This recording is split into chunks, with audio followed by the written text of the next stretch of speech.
Panibagong araw na naman mga idol, kaya panibagong vlog na naman tayo. Ako nga po pala ay naligaw sa lugar na kung saan ay hindi ko inaasahang makarating. Wala sa plano at hindi ko pinag-isipan na pumunta sa lugar na ito. Dahil sa biglaang pagsakit ng aking tiyan, ay mukhang kailangan ko nang magbawas ng sama ng loob. Kaya nagmamadali akong tumakbo sa lugar na ito upang maibsan ang sakit na aking nadarama.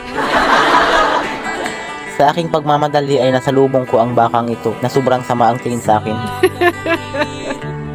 Kaya nagpaalam muna ako sa kanya para hindi niya ako suwagin. Sana all. Laan! Huwag mo akong sungayin. Magkikidaan lang. Napakabait naman pala ng bakang ito. Pinayagan niya ako makadaan at sinabi niya pa sa akin na mag-iingat raw ako. Uy, sana all!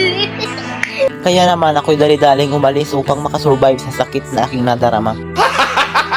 Habang ako'y papunta sa lugar na kung saan ay pwede kong itanim ang lahat ng aking mga sama ng loob, napansin kong napakaganda pala ng mga tanawin dito. Kaya kinunan ko ng video ang lahat ng aking nakikita.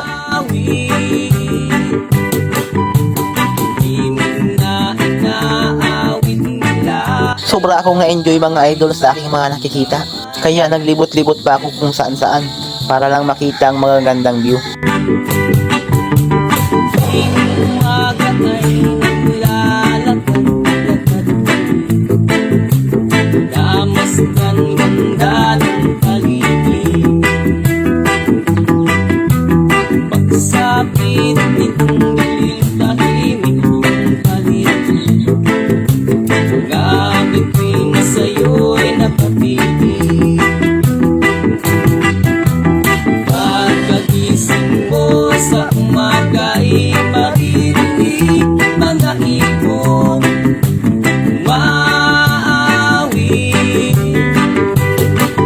Hindi pa nga ako nakontento mga idol kaya umakyat ako sa mataas na puno para silipin ang magagandang tanawin at naglalakihang mga bahay.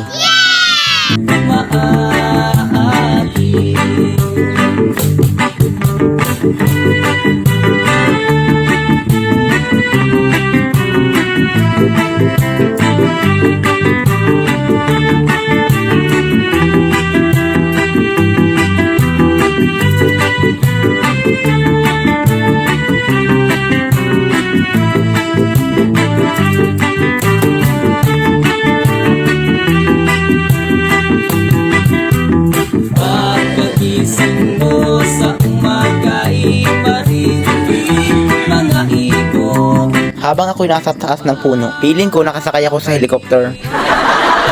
Kasi nakikita ko lahat ng nasa ibaba. Wow.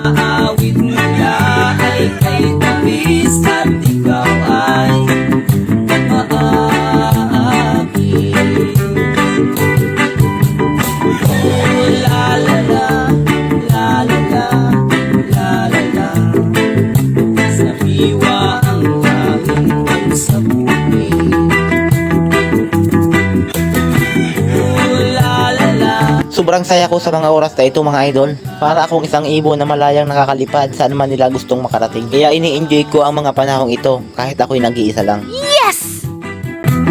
Pagkagising mo sa umaga'y maririnig mga